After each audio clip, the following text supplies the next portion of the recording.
Hi, Mike Griffith here of DogNation.com. I'm here for the On the segment. It's brought to you by Ingles, broadcast from Athens, Georgia, where the Georgia Bulldogs are preparing for the game of the year. Now, some people will tell you it's the game of the year every year because it's Florida and it's Jacksonville. I've done a quick internet poll this morning. I think about 75% of the Georgia fans say Florida the biggest rivalry for the Georgia Bulldogs. I talked with the legendary coach Vince Dooley this morning about that, and it didn't always used to be that way. Coach Dooley told me that Auburn was a bigger game because that was the team that you had to go through to win a championship, and now it's Florida, especially this year. The Bulldogs have to beat Florida and likely have to win at Kentucky the following week if they're going to win the SEC East Division. And let's be honest, that's the goal, first goal for this team. And quite frankly, anything less than an SEC East Division championship would be a disappointment for Georgia. That's where Kirby Smart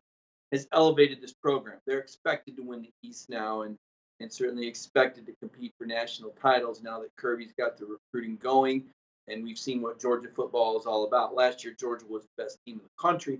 Didn't win the playoff, did win their league, though, did beat Oklahoma, I would argue, the hottest quarterback in the country, and then fell one play short against Alabama. It's a new year. It's a new Georgia team. We've seen some different strengths. We've seen more weaknesses, perhaps, especially on the front seven, and that's where Kirby Smart started the discussion today. Tackling, fundamental.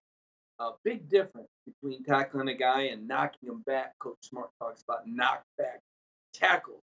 You hit a guy 3 yards downfield. Does he carry you another two or three, or do you knock him back a yard? Big difference between 2nd and 5 and 2nd and 7. The Georgia players talk today about how that's been the focus, those little things, those hidden yards that can be determined by their tackling skills, tackling big, as Coach Smart said. That was one of the first things Kirby Smart talked about last week during the bye week. He brought it up again today when asked about the keys to the game. The other thing, pass protection. We saw LSU throw a few different looks this Georgia offensive line, and it's a banged up group. Ben Cleveland will not be back this week. That was part of the injury report. Incumbent right guard still out. Cade Mays, fresh, plugged in there. And so Georgia's offensive line will have to be ready for the pressure packages that Florida's going to be prone to bring. Now, if Georgia is able to run the ball effectively, that will somewhat neutralize what Florida can do in terms of their pressure packages. Obviously, they're not going to be as apt to blitz you in a 3rd and 3 or 3rd and 4 as in a 37 or 3rd and 8. And I guess it all comes back to down and distance situations. And Kirby identified that a week ago, and that all starts at the offensive and defensive line. So it's not rocket science. Football is really not a complicated game. If you get pushed on your respective side of the ball, 80% of the time, you're going to win the football game. And I think that's what the game in Jacksonville will boil down to. Now, this is a Facebook Live presentation, so I can take questions and see what y'all are typing here on Facebook. Sometimes even when I don't want to see what you're typing, because I know that everyone's got their opinions, and sometimes my opinions don't always match with everyone else's. I try to keep it pretty real and keep it pretty honest. And yes, Georgia's the team I cover, and I certainly have a lot of respect for the Bulldogs and Coach Smart. But it's also important for me to share my true opinions with you based on the things that I've seen and maybe the things I've learned over the years covering different SEC programs, trends, and whatnot. I'll say this one thing that hasn't wavered for me with Georgia is how impressed I am with the focus that I see from this program week in and week out and the job that Kirby Smart's done. You can just tell that the foundation and the structure really is a championship ilk. Now, are the players, are they developed enough? Are they old enough? Remember, this is the youngest team in the SEC. More than 2/3 of the roster are freshmen and sophomores. And yet still I like the focus and I like the mettle that I've seen. I know that LSU was a disappointing game. Uh, Georgia's tried to put it behind them. They've tried to learn from it, though. They've tried to grow from that experience down there at Tiger Stadium. I mean, let's be honest. Bulldogs, nobody'd come close. Nobody really punched him in the mouth. Nobody was within a touchdown of him in the second half this season. And Kirby likes to talk about adversity. He tries to create it on the practice field, but there's nothing like being in an opposing hostile SEC stadium for a lot of these young guys. That was the first time they were under those circumstances, and I think you'll see some growth for that. Will it be enough to turn back a Florida team that's won 5 games in a row and is playing 60 miles from their campus? I mean, I got to say this. I've heard so much about this game and how special it is. And for the life, I'm still trying to figure out how a stadium 60 miles from Gainesville is considered a neutral site when Georgia's got to get on an airplane and fly down there. There doesn't seem like anything neutral about that to me, but I guess this is where they've played it since 1933, with the exception of a couple of years. So if that's the way the Georgia fans and administration like it, then who am I to tell them any different? But to an outsider walking in, I think this is a tremendous disadvantage for Georgia in this rivalry. And as much as I appreciate tradition, uh, if I were at Georgia, I'd appreciate championships a lot more. Just as I would move the Georgia Tech game from being a week before the SEC title game, I would find a way to get this into a home and home as well as Jacksonville in the rotation. Because I think it would be very convenient if this game, as I understand it, Georgia's the designated home team. How much of a difference would it make if this game was in Sanford Stadium, for example? So that's a whole different tangent. I know I'm sure there'll be plenty of people that disagree, but again, as an outsider who maybe doesn't have the appreciation for the world's largest cocktail party and the great places to vacation, I just look at it as whose team does it benefit? And I think it benefits Florida, no matter how you split the tickets. I want to take your questions now, and I see Bill Carey is on board here. Bill, thanks for joining me on this On the Beat segment. It's brought to you by Ingles. The LSU game will be the turning point we look back on, the year we kicked it in. And I agree with Bill there in the sense that one way or another, it's going to be a turning point. Uh, I want to make this clear. Georgia did not lose to LSU because they weren't prepared. They didn't lose to LSU because they weren't focused. This coaching staff has done everything, in my opinion, based on what I've seen, to prepare this team. They knew exactly what they were walking into there at LSU. It's just a matter, and from where I'm coming from, is Georgia good enough? I know that sounds crazy because Georgia was so much better than I thought the rest of the SEC most of last season, the last game aside. But this isn't the same team. And the front seven lost 5 out of 7 guys, very important guys. I mean, he lost the SEC Defensive Player of the Year. There's not another Roquan in that linebacking corps. There's not another John Atkins on that defensive line.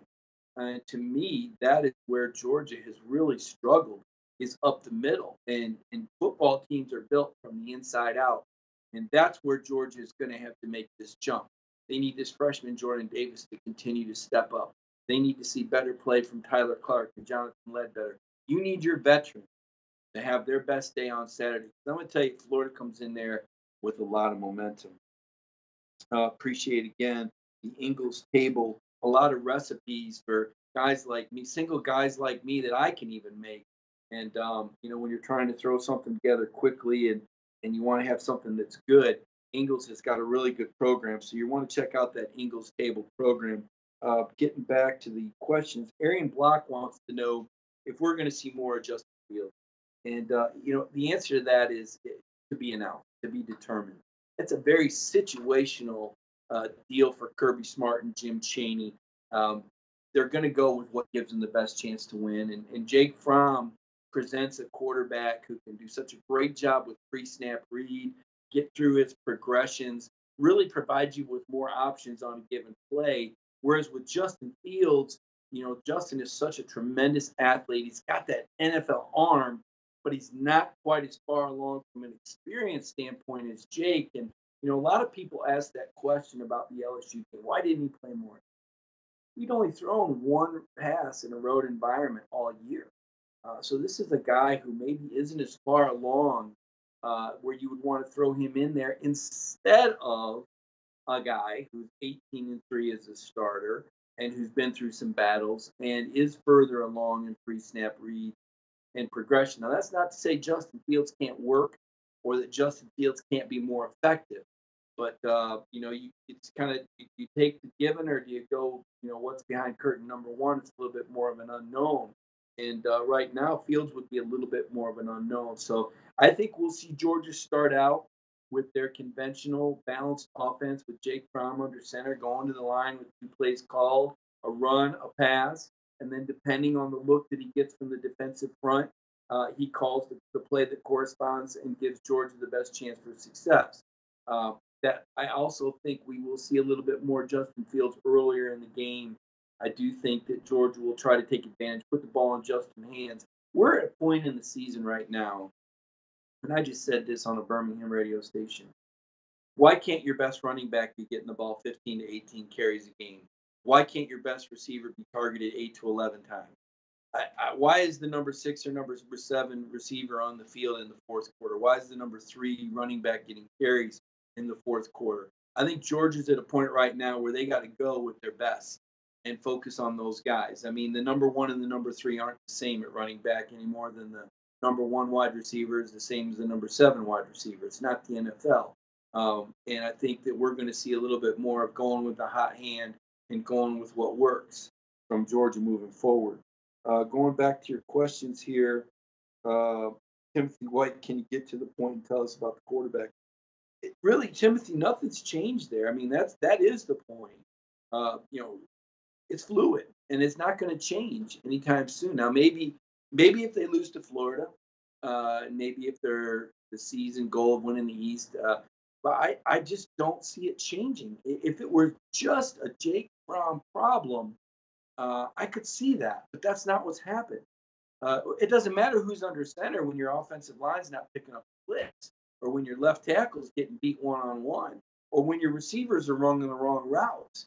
That's not a Jake Fromm problem. Now, we saw Jake miss a throw to Mecole Hardman on the opening series. It wasn't Jake's best day, but it was a lot more than just Jake Fromm wrong with the offense.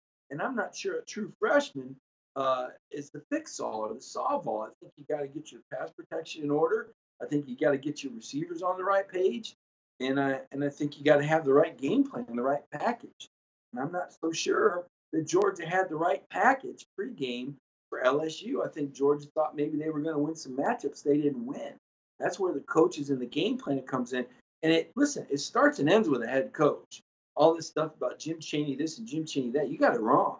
Kirby Smart's the guy at the end of that table. And Kirby knows what the run pass mix is. And Kirby knows what the package is for 3rd and 5 and 3rd and 7 and 3rd and 2 that Chaney goes into that game with. So it's a Kirby Smart. It's a team thing. It's not a Jim Chaney thing. It's not just a Jake Fromm thing or a Justin Fields thing. There's a lot that goes into this. It all goes together in terms of what your game plan is going to be, in terms of what quarterback you're going to use. It sounds like a lot of mumbo jumbo, but it's really that fluid. And there's so many variables. It's just not as simple as picking one quarterback or the other, because there's a whole litany of things that goes along with what quarterback's on the field, positive and negative. Going back to your questions here, our annual away game, UGA should have never agreed to play there. Boy, I agree. Zach Smith, our defense was gassed because our offense wasn't sustaining drives.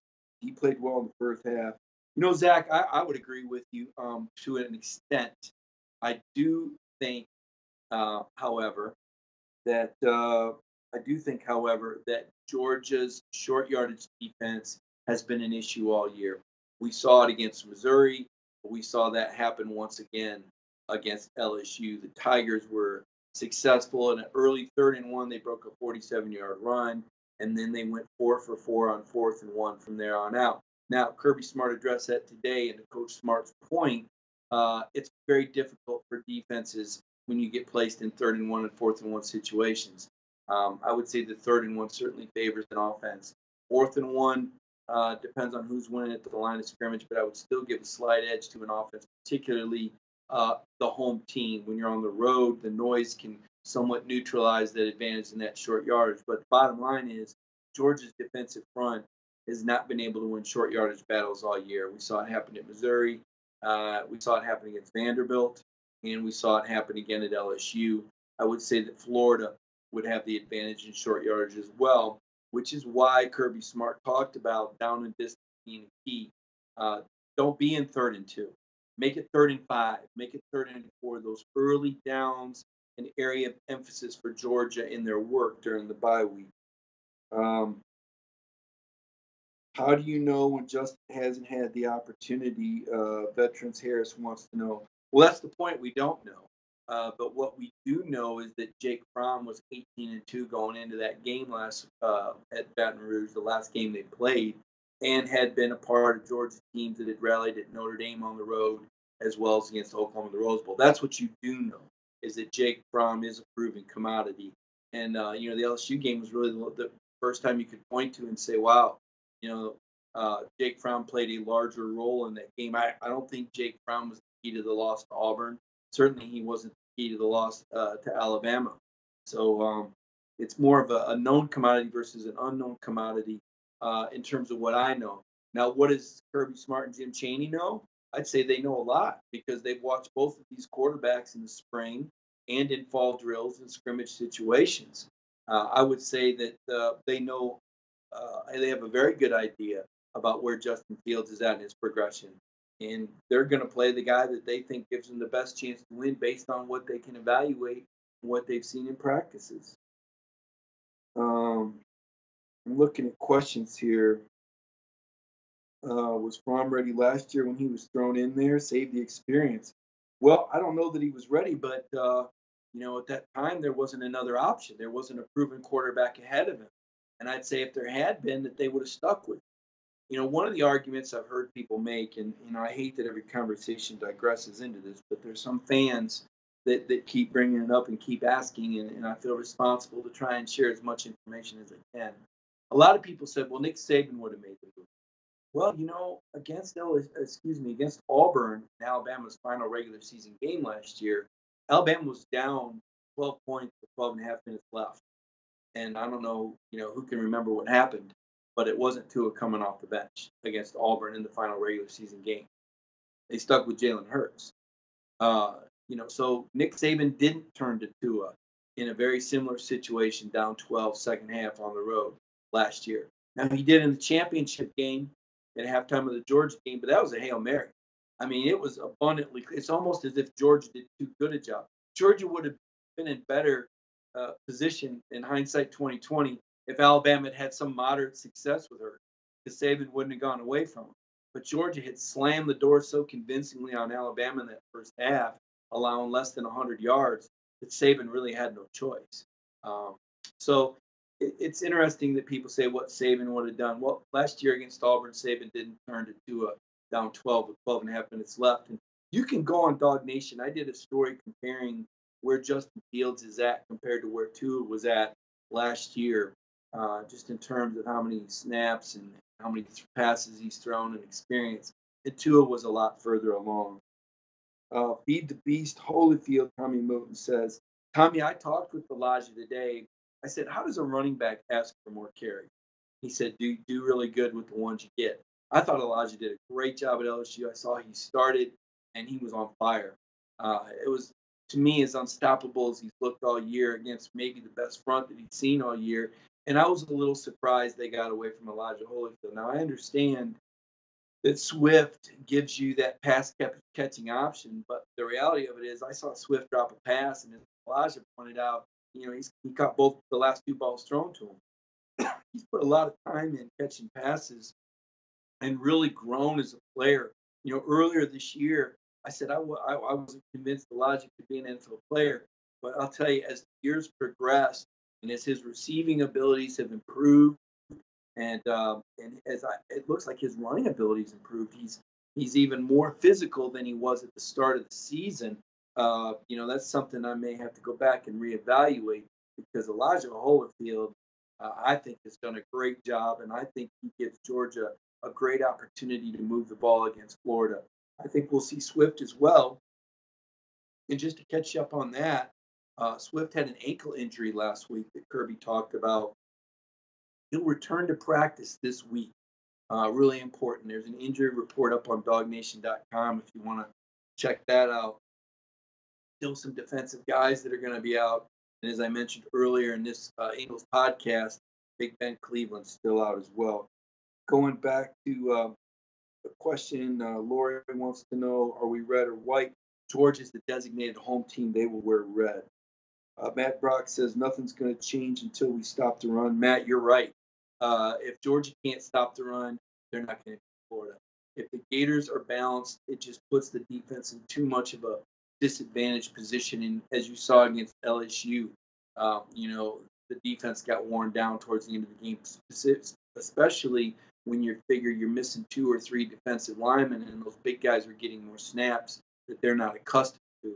That really took a toll at LSU. David Marshall's still out, by the way, for this week. Kathy Green says play calling is crucial. You disagree on the coaching issues. Um, I would agree that play calling is crucial. I think personnel is the bigger issue, though. I really do.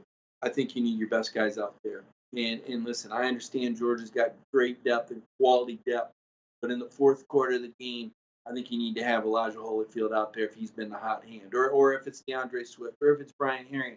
If somebody has looked that good early in the game, that's who needs to be out there in the fourth quarter with the game in the balance.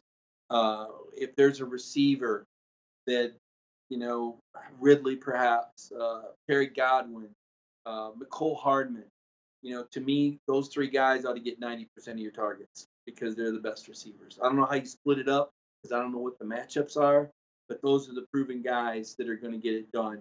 Those are the guys that I think you can count on to run the right routes.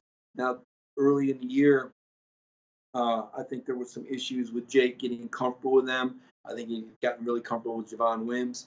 But to me, this bye week has given these quarterbacks time to get on the same page. There's no excuse or no reason why these receivers would be running the wrong routes at this stage of the season.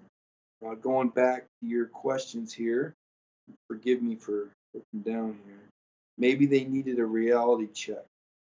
There's nothing like losing a football game in terms of what it does to the sense of urgency. I think LSU is a great example of that. LSU went down there to the Swamp and lost 27-19. They had 3 turnovers, played sloppy football. When I was at LSU, and I flew down to LSU a few days before the Georgia game, just so I could go to their Thursday practice press conference with Coach Orgeron. Let me tell you, that was a confident bunch.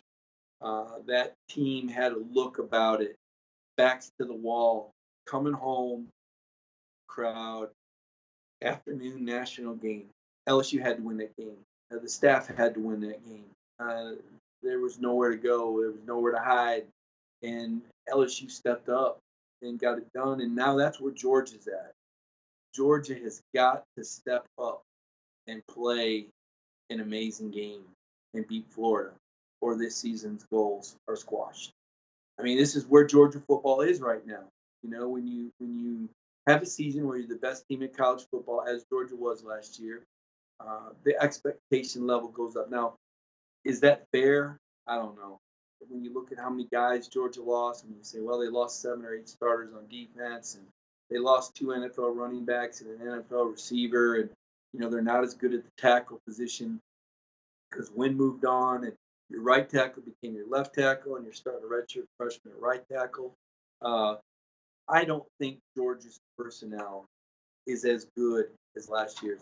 Now, that's not to say that when a player leaves, that the next guy who steps up can't be better.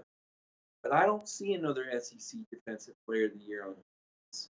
I don't see Nick Chubb and Sony Michel in the backfield. With all due respect to Holyfield and Swift, I don't think they're in the same league as Chubb and Michel yet. Now, they might end up being, and you can make the argument that Holyfield is getting into that territory with the way he's running some of these games. But to this point, I think there's been drop-off in the offensive backfield. I think there's been drop-off on the defensive front. I think there's been drop-off at linebacker. I think Georgia's secondary is as good as any in the country. And I think the quarterback play is good enough to win with. I don't think we've seen Jake's best, and I don't think Justin Fields is necessarily ready. But that's an area I look at that will get better down the stretch. Is the quarterback. I think the running back position has been solidified. I think the offensive line is good enough to win a championship with. I have my questions if this front 7 is good enough to win a championship with this year. To me, that's where it lies in the balance. I forget which reader asked the questions, but you were absolutely right. If Georgia can't stop the run, they're not going to win a championship. And whether they get by Florida or not, it could be Kentucky.